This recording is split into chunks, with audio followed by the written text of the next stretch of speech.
کرو، البتہ اللہ سے ڈرتے رہو، شاید کہ تمہیں فلاح نصیب ہو جائے۔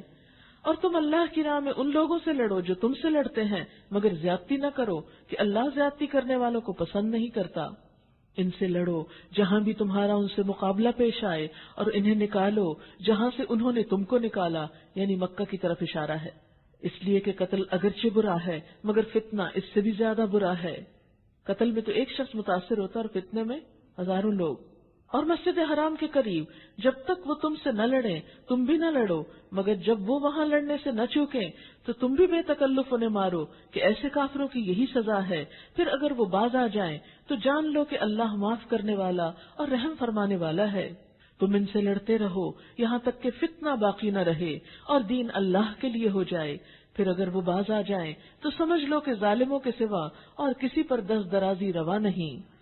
ماہ حرام کا بدلہ ماہ حرام ہی ہے، اور تمام حرمتوں کا لحاظ برابری کے ساتھ ہوگا، لہذا جو تم پر دست درازی کرے تم بھی اسی طرح اس پہ دست درازی کرو، البتہ اللہ سے ڈرتے رہو، اور یہ جان رکھو کہ اللہ انہی لوگوں کے ساتھ ہے جو متقی ہیں۔ یعنی دشمن کے ساتھ بھی معاملہ کرتے وقت حدیں نہیں توڑنی، انصاف اور اعتدال سے کام لینا ہے۔ کہاں یہ کہ انسان اپنے کسی مسلمان بھائی سے معاملہ کر رہا ہو اور وہاں وہ زیادتی کر جائے۔ وَأَنفِقُوا فِي سَبِيلِ اللَّهِ، اور اللہ کی راہ میں خرچ کرو، اور اپنے ہاتھوں اپنے آپ کو ہلاکت میں نہ ڈالو۔ احسان کا طریقہ اختیار کرو کہ اللہ محسنوں کو پسند کرتا ہے۔ اللہ کی خوشنودی کے لیے جب حج اور عمرے کی نیت کرو تو اسے پورا کرو، اور اگر کہیں گھر جاؤ تو جو قربانی میسر آئے اللہ کی جناب میں پیش کرو، اور اپنے سر نہ مونڈو جب تک کہ قربانی اپنی جگہ نہ پہنچ جائے۔ مگر جو شخص مریض ہو یا جس کے سر میں کوئی تکلیف ہو اور اس بنا پر اپنا سر منڈوا لے تو اسے چاہیے کہ فدیے کے طور پر روزے رکھے یا صدقہ دے اور قربانی کرے۔ پھر اگر تمہیں امن نصیب ہو جائے تو جو شخص تم میں سے حج کا زمانہ آنے تک عمرے کا فائدہ اٹھائے وہ حسب مقدور قربانی دے، اور اگر قربانی میسر نہ ہو تو 3 روزے حج کے زمانے میں اور ساتھ گھر پہنچ کر اس طرح پورے 10 روزے رکھ لے۔ یہ رعایت ان لوگوں کے لیے ہے جن کے گھر بار مسجد حرام کے قریب نہ ہوں، یعنی مکہ سے باہر کے افراد۔ اللہ کے ان احکام کی خلاف ورزی سے بچو اور خوب جان لو کہ اللہ سخت سزا دینے والا ہے۔ الحج اشہر معلومات، حج کے مہینے سب کو معلوم ہیں۔ جو شخص ان مقرر مہینوں میں حج کی نیت کرے اسے خبردار رہنا چاہیے کہ حج کے دوران میں اس سے کوئی شہوانی فعل، کوئی بدعملی، کوئی لڑائی جھگڑے کی بات سرزد نہ ہو۔ یہ بھی ایک ٹریننگ کا موسم ہے، جیسے روزہ ایک ٹریننگ پیریڈ ہے، اسی طرح حج بھی، اس میں بھی کچھ اعمال جو ہیں وہ سختی سے ممنوع کر دیے جاتے ہیں حالت احرام میں، تاکہ انسان پھر عام دنوں میں بھی اپنی حدود کو پہچانے۔ اور جو نیک کام تم کرو گے وہ اللہ کے علم میں ہوگا۔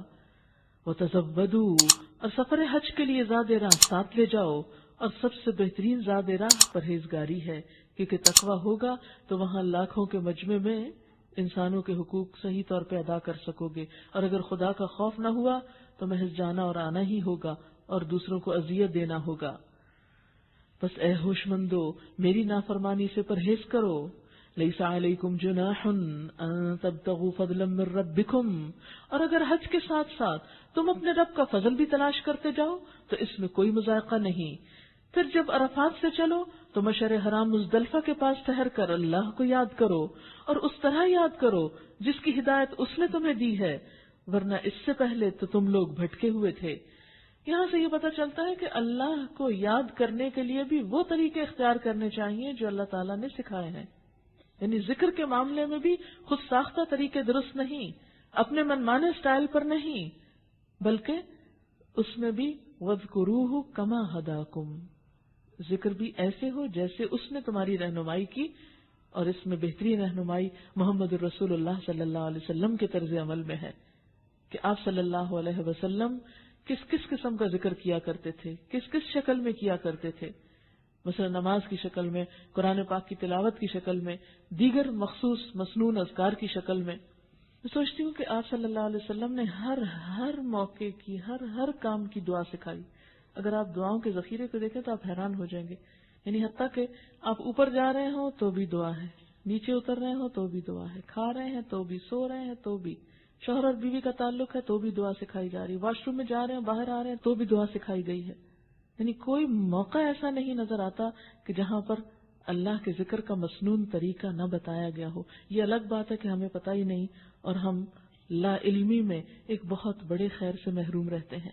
اس لیے اپنے اوپر لازم کر لیں کہ کوئی بھی اچھی مسنون اذکار کی کتاب لے کر ایک ایک دعا رمضان کے مہینے میں اگر یاد کریں اور ایک ایک روزے کے ساتھ اگر ایک دعا یاد کرتے جائیں تو مہینے کے آخر میں انشاءاللہ 30 دعائیں تو یاد ہو ہی جائیں گی. اور 30 مواقع پر اگر دن میں انسان اللہ کا ذکر کرتا ہے تو پورا دن عبادت ہو جاتا ہے. کہتے ہیں نا مومن کی ساری زندگی عبادت ہے. وہ عبادت کس قسم کی ہے؟ یہی کہ ہر موقع پر وہ اللہ کو یاد کرتا ہے. گھر سے نکلتے وقت، گھر داخل ہوتے وقت، کھاتے پیتے وقت، کسی کو دیتے وقت، لیتے وقت، ہر موقع پر اللہ کے ذکر. کوئی وعدہ کرتے وقت، کوئی خوبصورت چیز دیکھ کر. تو اس سے آپ اندازہ کر سکتے ہیں کہ کوئی موقع جب آپ صلی اللہ علیہ وسلم نے چھوڑا ہی نہیں تو پھر اس کے علاوہ اور کس چیز کی گنجائش رہ جاتی ہے کہ کچھ اور چیزیں بھی شروع کر لیں. عام طور پر ہوتا یہ کہ جب بھی کوئی بدعت شروع ہوتی ہے تو اس سے سنت ختم ہو جاتی ہے. البدعۃ تمیت السنہ. سنتیں جب محو ہو جاتی ہیں، جب ہمیں پتہ ہی نہیں کہ اللہ کے رسول صلی اللہ علیہ وسلم نے ذکر کیسے کیا، کہاں کہاں کیا، کیا بات فرمائی، تو نتیجہ کیا ہوتا ہے کہ اس کے بجائے جب اصل حکم پوشیدہ ہوتا ہے، اصل طریقہ سامنے نہیں ہوتا، تو پھر ہم خود سے کوئی طریقے ایجاد کرنے لگتے ہیں. اب ایک تو وہ طریقہ ہے جو لوگوں نے ایجاد کیا اور ایک وہ ہے جو اللہ کے رسول صلی اللہ علیہ وسلم نے دیا ہے.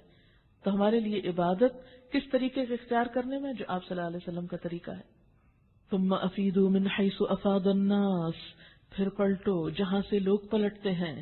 واستغفر اللہ. اور اللہ سے بخشش مانگو. ان اللہ غفور الرحیم. بے شک اللہ غفور الرحیم ہے.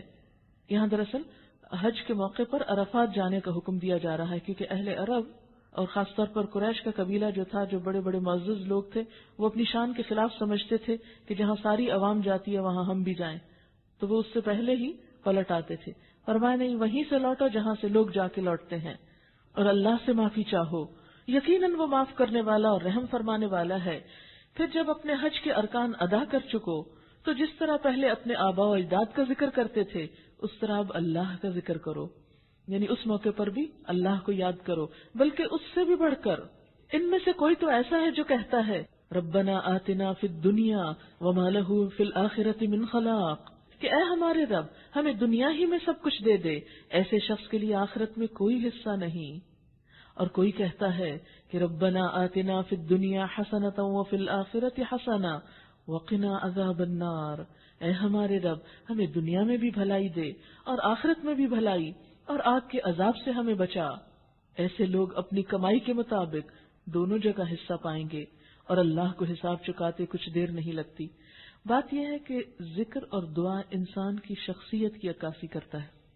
اگر آپ اپنے آپ کو پہچاننا چاہیں، اور اپنے آپ کو پہچاننا بہت ضروری ہے، کہیں ایسا نہ ہو کہ ہم اپنے بارے میں کسی خوش فہمی میں مبتلا ہوں کہ ہم بہت اچھے انسان ہیں اور بہت نیک ہیں، بہت پرہیزگار ہیں، جنت تو ہمارے ہی لیے، اور ہم میں تو کوئی خرابی نہیں، ہم تو کوئی غلط کام نہیں کرتے.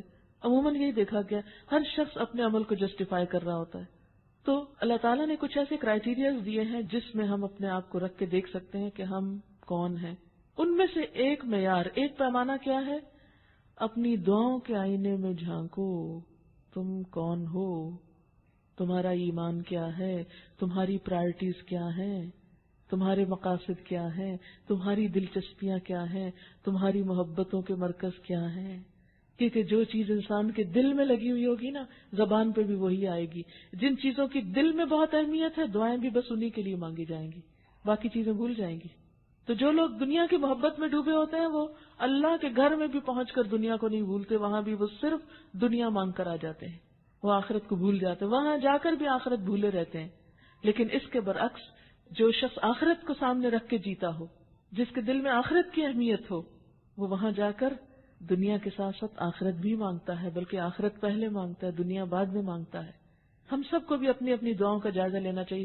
نماز کے بعد آپ ہاتھ اٹھاتے ہیں تو بے اختیار کیا دعائیں نکلتی ہیں منہ سے؟ کیا صرف دنیا کی خیریت کی، بچوں کی خیریت ہو، مال کی ہو، فلاں کی ہو، فلاں کی؟ ٹھیک ہے، یہ مانگنی چاہیے، اس میں کوئی حرج نہیں، لیکن کہیں ایسا تو نہیں کہ بس ان سب کی بھلائی خیریت مانگ کے اور دعا ختم؟ نہیں، ہمیں صرف دنیا کے لیے نہیں، آخرت کے لیے جینا، اس لیے کہ وہ ہمیشہ کا گھر ہے. آپ تھوڑی دیر کے لیے امیجن کریں نا کہ آپ کو اگر کہیں لے جایا جا رہا ہو کہ آؤ ایک ایسے گھر میں جہاں موت نہیں ہے، ایسا گھر جو تم سے کبھی نہیں چھنے گا، جہاں سے ڈپورٹ کیے جانے کا کوئی خطرہ نہیں ہے، جو ہمیشہ ہمیشہ کے لیے تمہارا ہے، اور جیسا تم اس کو سجاؤ گے بناؤ گے وہی تمہیں ملے گا، تو ہم اپنے لیے کیا چاہیں گے اور کیا طریقہ اختیار کریں گے؟ یہاں بیٹھ کر اس کی تیاری شروع کر دیں گے۔ لیکن اگر آخرت کی اہمیت نہ ہو تو پھر صرف آج ہی کے دن کو گزارنے کی سوچیں گے۔ وَاذْكُرُوا اللَّهَ فِي أَيَّامٍ مَّعْدُودَاتٍ، یہ گنتی کے چند روز ہیں جو تمہیں اللہ کی یاد میں بسر کرنے چاہیے۔ یہ منا کے دن ہیں جن کی طرف اشارہ ہے۔ پھر جو کوئی جلدی کر کے 2 ہی دن میں واپس ہو گیا تو کوئی حرج نہیں، اور جو کچھ دیر زیادہ ٹھہر کر پلٹا تو بھی کوئی حرج نہیں، یعنی 2 دن بھی اور 3 دن بھی تم قیام کر سکتے، یعنی 12 تاریخ تک بھی اور 13 تک بھی قیام کر سکتے ہو، بشرطے کہ یہ دن اس نے تقوی کے ساتھ بسر کیے ہوں۔ یعنی کسی کے اوپر بڑائی جتانے کو نہیں کہ میں تو 13 تاریخ تک منا میں رہا تھا حج کے موقع پر، میں زیادہ نیک ہوں۔ نہیں، جو شخص اللہ کی خاطر ایسے کام کرتا ہے وہ پھر ان کو مینشن نہیں کیا کرتا۔ اللہ کی نافرمانی سے بچو اور خوب جان رکھو کہ ایک روز اس کے حضور میں تمہاری پیشی ہونے والی ہے۔ اور اگر آپ میں سے کچھ لوگ حج کر چکے ہوں تو انہیں یاد ہوگا کہ سب سے زیادہ رش جمرات کے پاس ہی ہوتا ہے، اور گرمی بھی زیادہ ہوتی ہے، اور اس وقت جیسے حشر یاد آتا ہے کسی اور موقع پر اتنا نہیں آتا۔ یہ لگتا نا حشر کا میدان ہے، ہر کسی کو اپنی اپنی پڑی ہوئی ہے، ہر شخص خوف میں مبتلا ہے۔ وَمِنَ النَّاسِ مَن يُعْجِبُكَ قَوْلُهُ فِي الْحَيَاةِ الدُّنْيَا، انسانوں میں کوئی تو ایسا ہے جس کی باتیں دنیا کی زندگی میں تمہیں بہت بھلی معلوم ہوتی، یعنی وہ کمیونیکیشن کا سکل خوب جانتا ہے۔ وَيُشْهِدُ اللَّهَ عَلَى مَا فِي قَلْبِهِ وَهُوَ أَلَدُّ الْخِصَامِ، اور وہ اپنی نیک نیتی پر بار بار خدا کو گواہ ٹھہراتا ہے، مگر حقیقت میں وہ بدترین دشمن حق ہوتا ہے۔ جب اسے اقتدار حاصل ہوتا ہے تو زمین میں اس کی ساری دوڑ دھوپ اس لیے ہوتی ہے کہ فساد پھیلائے، کھیتوں کو غارت کرے، نسل انسانی کو تباہ کرے، حالانکہ اللہ جسے وہ گواہ بنا رہا تھا فساد کو ہرگز پسند نہیں کرتا۔ اور جب اس سے کہا جاتا ہے کہ اللہ سے ڈرو تو اپنے وقار کا خیال اس کو گناہ پہ جما دیتا ہے۔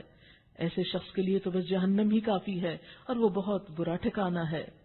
یہاں پر ایک کردار ایسا بتایا جا رہا ہے کہ جو صرف الفاظ کے بلبوتے پر لوگوں کو خوش رکھتا ہے، لیکن حقیقت میں وہ ایسے ایسے کام کرتا ہے، اور خصوصاً جب اس کو اقتدار مل جائے، وہ پاور میں آ جائے، تو وہ انسانیت کی بھلائی کے کام نہیں کرتا، انسانیت کی تباہی کے کرتا ہے، اور الفاظ سے کیا ظاہر کرتا ہے کہ وہ انسانیت کا سب سے بڑا خیرخواہ اور وفادار ہے۔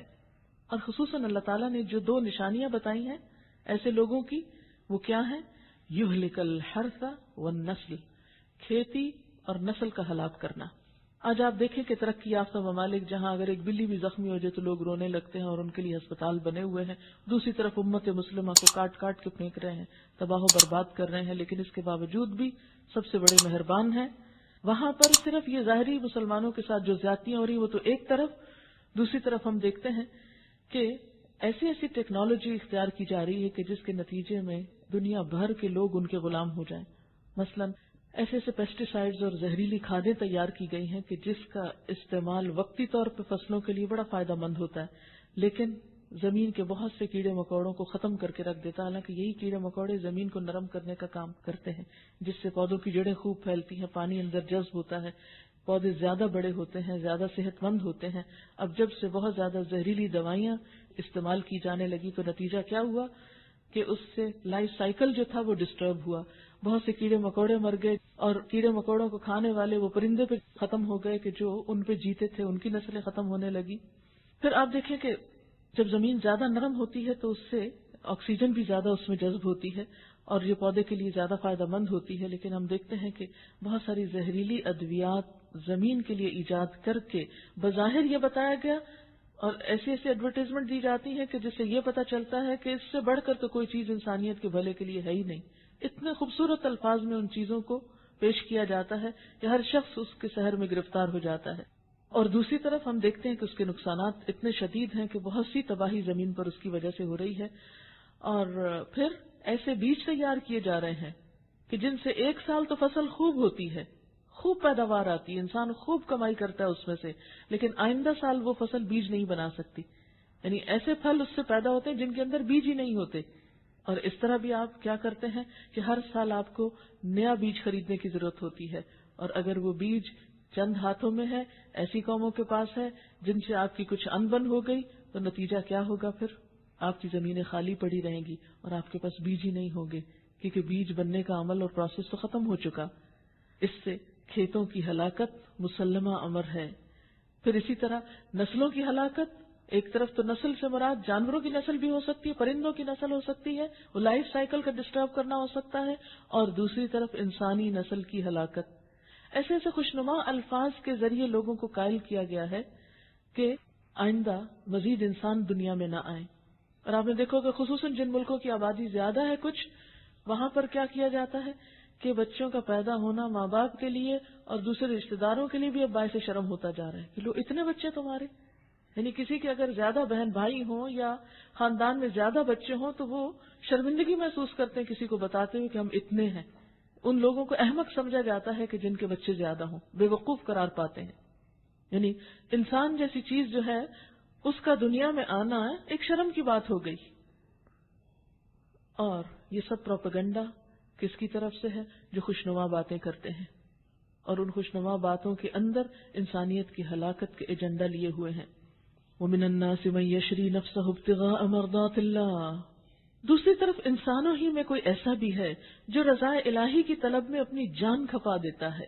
ایسے بندوں پر اللہ بہت مہربان ہے.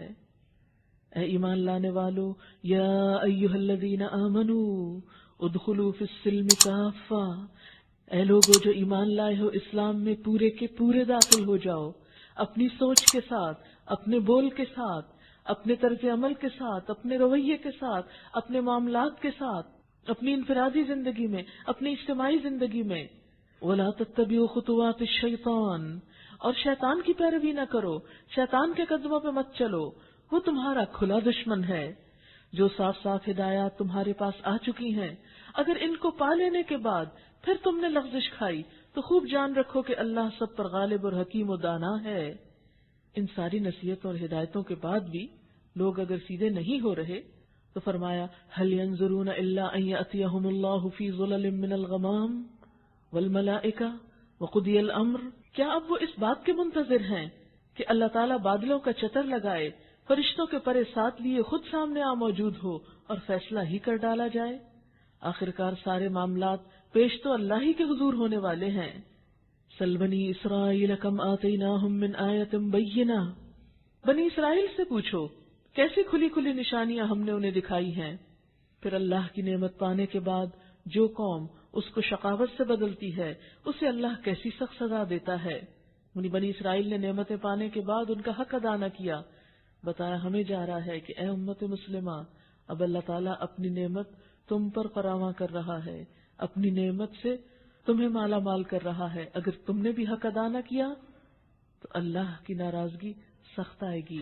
جن لوگوں نے کفر کی راہ اختیار کی ہے ان کے لیے دنیا کی زندگی بڑی محبوب اور دل پسند بنا دی گئی ہے.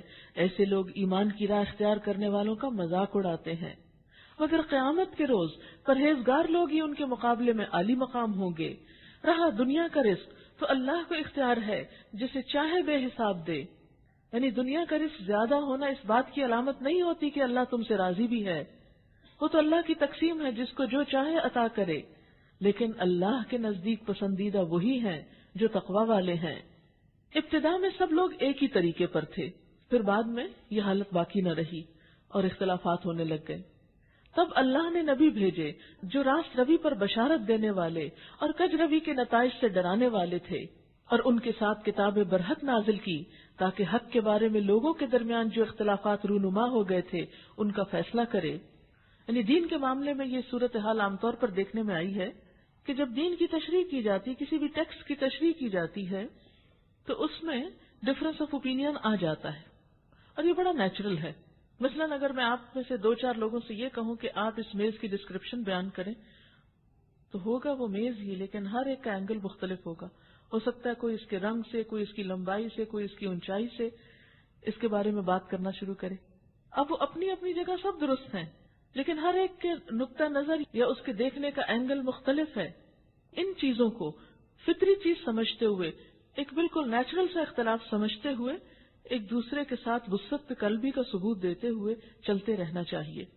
کیا یہ بات درست ہوگی کہ اگر کوئی شخص اس میز کے رنگ کو ڈسکرائب کرے اور دوسرا اس کی لینتھ کو یا وڈتھ کو، تو وہ آپس میں ایک دوسرے کو غلط کہنے لگے کہ نہیں اہم بات یہ ہے کہ اس کا رنگ کیا، وہ دوسرا کہ نہیں اہم بات کیا ہے کہ اس کی اونچائی کتنی، تیسرا کہ نہیں اہم بات یہ ہے کہ اس کی لمبائی کتنی ہے.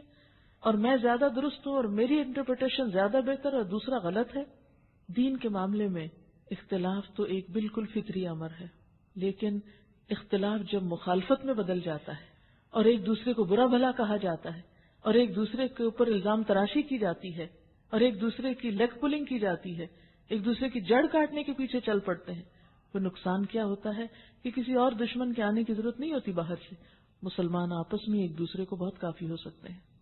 اور اللہ تعالیٰ نے ہمیشہ ان اختلافات کو دور کرنے کے لیے کیا طریقہ اختیار کیا؟ پیغمبر بھیجے، کتابیں بھیجیں. فبعث اللہ النبیین مبشرین ومنذرین وانزل معهم الکتاب بالحق. تو اختلافات کا حل کیا ہے؟ لوگوں کو کتاب کی طرف لایا جائے، کتاب پر جمع کیا جائے. لیحکم بین الناس، تاکہ وہ فیصلہ کرے لوگوں کے درمیان، فی مختلفوا فیہ، ان معاملات میں جن میں وہ اختلاف میں پڑ گئے. وَمَا اخْتَلَفَ فِيهِ إِلَّا الَّذِينَ أُوتُوهُ مِن بَعْدِ مَا جَاءَتْهُمُ الْبَيِّنَاتُ بَغْيًا بَيْنَهُمْ. اختلاف پھر ان لوگوں نے کیا جنہیں حق کا علم دیا جا چکا تھا، انہوں نے روشن ہدایات پا لینے کے بعد محض اس لیے حق کو چھوڑ کر مختلف طریقے نکالے کہ وہ آپس میں زیادتی کرنا چاہتے تھے. یعنی کتاب کے آنے کے باوجود، کتاب کے موجود ہونے کے باوجود لوگوں نے ایک دوسرے پر زیادتی کرنے کی خاطر پھر بھی اختلاف کا کوئی نہ کوئی موقع پیدا کر لیا. فَهَدَى اللَّهُ الَّذِينَ آمَنُوا، تو ہدایت دی اللہ نے ان لوگوں کو جو ایمان لائے، لِمَا اخْتَلَفُوا فِيهِ مِنَ الْحَقِّ بِإِذْنِهِ، اپنے اذن سے اس حق کا راستہ دکھا دیا جس میں لوگوں نے اختلاف کیا تھا. اللہ جسے چاہتا ہے راہ راست دکھا دیتا ہے. وَاللَّهُ يَهْدِي مَن يَشَاءُ إِلَى صِرَاطٍ مُسْتَقِيمٍ. أَمْ حَسِبْتُمْ أَن تَدْخُلُوا الْجَنَّةَ وَلَمَّا يَأْتِكُم مَّثَلُ الَّذِينَ خَلَوْا مِن قَبْلِكُمْ. پھر کیا تم لوگوں نے یہ سمجھ رکھا ہے کہ یوں ہی جنت کا داخلہ تمہیں مل جائے گا؟ کیونکہ ہوتا یہ نا، جب اختلاف مخالفت میں بدلتی ہے تو انسان کی طبیعت بڑی خراب ہوتی ہے.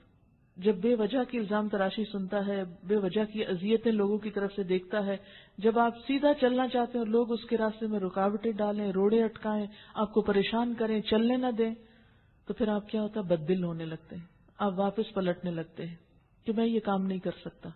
تو نتیجہ کیا ہوگا کہ اگر آپ اللہ کے دین کے کام سے پلٹ جاتے ہیں تو اللہ تعالیٰ کو تو کچھ نقصان نہیں، ہم ہی اس سعادت سے محروم ہو سکتے ہیں. اس لیے ساتھ ہی بتا دیا گیا کہ دیکھو جنت کا راستہ مشکلات میں سے گزرتا ہے. اللہ کی اطاعت کے راستے میں طرح طرح کی پریشانیاں آتی ہیں. تم سمجھتے ہو یوں ہی جنت میں چلے جاؤ گے، حالانکہ ابھی تم پر وہ سب کچھ نہیں گزرا جو تم سے پہلے ایمان لانے والوں پہ گزر چکا. یعنی تم پہ تو وہ سختیاں اور مصیبتیں آئی ہی نہیں جو پہلوں پہ آئی تھیں. تم تو چھوٹی چھوٹی باتوں سے ہی گھبرا گئے. ان پر سختیاں گزری، مصیبتیں آئیں، ہلا مارے گئے، حتیٰ کہ وقت کا رسول اور اس کے ساتھ ہی اہل ایمان پکار اٹھے، متی نصر اللہ، اللہ کی مدد کب آئے گی، یہ مخالفت کب ختم ہوگی، یہ اذیتیں کب ختم ہوگی. حضرت بلال پہ گزرنے والے واقعات، حضرت خباب بن ارت پہ گزرنے والے واقعات، یہ تمام چیزیں تاریخ کی آپ کے سامنے ہیں کہ کس طرح ان کو ایسی ایسی جسمانی اذیتیں دی گئی کہ جن کا صرف تصور کر کے روح کانپ اٹھتی ہے. کہ تپتی دھوپ پر کسی کو گھسیٹا جائے، سخت بھاری گرم پتھر سینے پر رکھ دیا جائے کہ سانس نہ آئے، چلچلاتی دھوپ میں لٹایا جائے، کوئلوں پہ لٹایا جائے اس طرح کہ اس چربی پگھل کے کوئلے بجھا دے، ایک لمحے کے لیے آگ میں سے ہاتھ گزر جائے تو چیخ اٹھتے ہیں ہم. کہاں یہ کہ ان لوگوں کو کوئلوں پہ اس طرح لٹا کے پکڑ کے باندھ دیا جاتا تھا، یا یہ کہ صف میں لپیٹ کے دھواں دیا جاتا تھا. کیا کیا اذیتیں ہیں جو لوگوں نے اسلام کی خاطر نہیں سہی.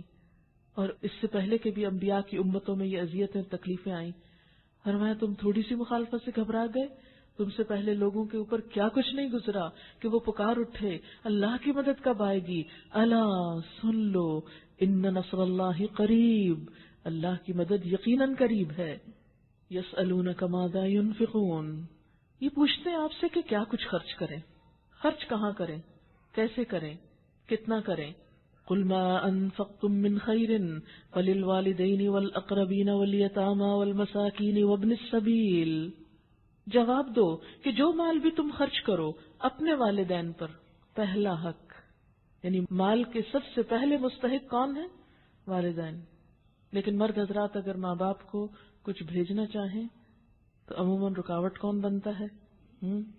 اب جب اللہ نے حق بتا دیا کہ انہیں اپنے ماں باپ کا خیال رکھنا ہے اور ویسے بات یہ ہے کہ صرف انہیں نہیں رکھنا، اگر خواتین خود کچھ ارن کرتی ہیں اور وہ اپنے ماں باپ کو دینا چاہتی ہیں تو ان پہ بھی ناروا پابندی نہیں ہونی چاہیے، کیونکہ ہمارے کلچر میں یہ بھی ایک بہت ناروا سی چیز ہے کہ اگر کوئی عورت اپنے ماں باپ کو کوئی ہدیہ تحفہ یا اپنی ذاتی کمائی میں سے یا اپنی ملکیت میں سے بھی کچھ دینا چاہتی ہے تو عموماً مائنڈ کیا جاتا ہے، اس کو سسرال والے پسند نہیں کرتے کہ یہ سب کچھ میکے ہی بھیجتی رہتی، اور یہ باتیں بہت بڑی ہو جاتی ہیں نا، بعض اوقات بہت اختلافات کا حد تک نعوذ باللہ طلاق تک بعض اوقات معاملات پہنچ جاتے ہیں، تو یہ بھی سپریشن کی ایک قسم ہے، یہ بھی زیادتی ہے۔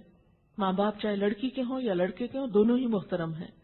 تو گویا خرچ کرتے وقت یہ نہیں کہا کہ پہلے بچوں پہ کر لو یا پہلے بیوی پہ کر لو یا پہلے اپنے آپ پہ کر لو، کہا اپنے والدین، کیونکہ انسان ساری زندگی ان سے لیتا ہے نا، تو ان کو دینے کا خیال ہی نہیں آتا، وہ اتنی عادت ہو جاتی ہے نا ان کی طرف سے آنے کی کہ ان کی طرف بھیجنے کا پھر خیال نہیں آتا۔ فرمایا نہیں، سب سے پہلے ان کی ضروریات دیکھو، اور اگر وہ ضرورت مند نہ بھی ہوں تو بھی ان کا دل رکھنے کے لیے، ان کی خوشی کے لیے